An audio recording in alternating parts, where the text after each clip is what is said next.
On s'est tous déjà retrouvés face à ce message. Erreur 404. C'est un grand classique du web, un peu frustrant, on est d'accord, mais est-ce qu'on sait vraiment ce qui se cache derrière ce code? Parce que vous allez voir, c'est bien plus profond qu'une simple page qui n'existe plus.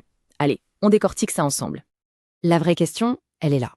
Quand on tombe sur une 404, est-ce que ça veut juste dire que le site a un petit souci technique sans gravité, ou est-ce que ça pourrait être un avertissement, le signe de quelque chose de bien plus sérieux? C'est tout l'enjeu de ce qu'on va explorer. Bon, avant de plonger dans la technique, repartons de la base. De cette expérience que, soyons honnêtes, on connaît tous par cœur. Ce moment où tout s'arrête. Imaginez la scène, on est en pleine recherche, on trouve le lien qui a l'air parfait, on clique, plan d'espoir et paf, le mur. Ce fameux message 404, page introuvable.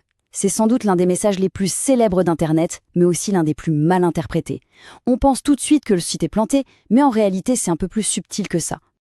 Alors justement, pour bien comprendre, il faut soulever un peu le capot. Qu'est-ce qui se trame en coulisses au niveau technique?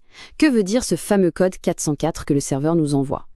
Et voilà le point absolument crucial. Une erreur 404, ça ne veut pas dire que le site est hors ligne. Bien au contraire, ça veut dire que le navigateur a parfaitement réussi à discuter avec le serveur, c'est le serveur lui-même qui répond. En gros, il nous dit « Oui, je suis bien là, j'ai bien reçu ta demande, mais désolé, ce que tu cherches, ça n'existe pas à cette adresse. » La plupart du temps, les raisons sont assez simples, rien de dramatique. Une petite faute de frappe dans l'adresse, une page que l'administrateur a supprimée ou juste déplacée ailleurs, un vieux lien qui traîne sur un autre site depuis des années. Bref, des causes assez banales en apparence. Mais attention, même si les causes sont souvent anodines, les conséquences, elles, peuvent être bien plus importantes. Parce qu'une erreur 404, ça n'impacte pas seulement la personne qui navigue, ça a un effet direct sur la réputation d'un site, et notamment aux yeux de Google.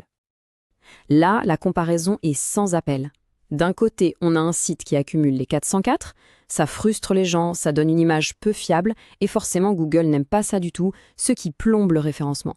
De l'autre côté, un site bien entretenu, c'est une navigation agréable, une confiance qui s'installe et une bien meilleure visibilité dans les moteurs de recherche.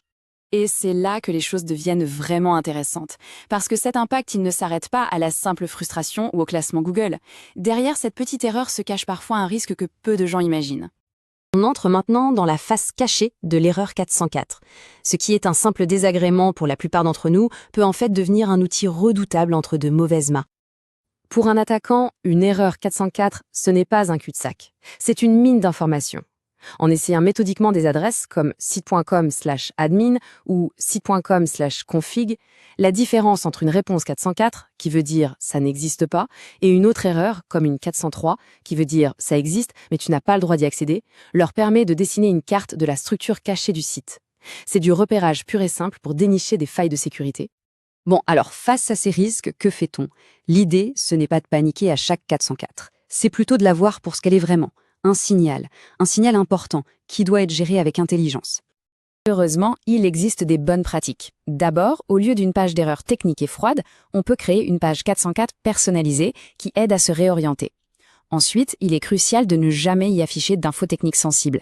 Et bien sûr, pour les propriétaires de sites, le secret, c'est de surveiller ces erreurs et de mettre en place des redirections pour que les liens cassés mènent quelque part d'utile.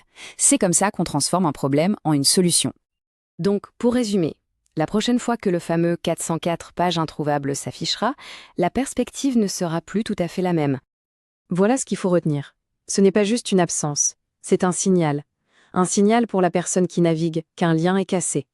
Un signal pour le propriétaire du site qu'il y a un petit ménage à faire, ou, dans le pire des cas, un signal qu'une personne mal intentionnée est peut-être en train de sonder les défenses. L'erreur 404, au fond, elle nous parle. La vraie question est, est-ce qu'on prend le temps de l'écouter ?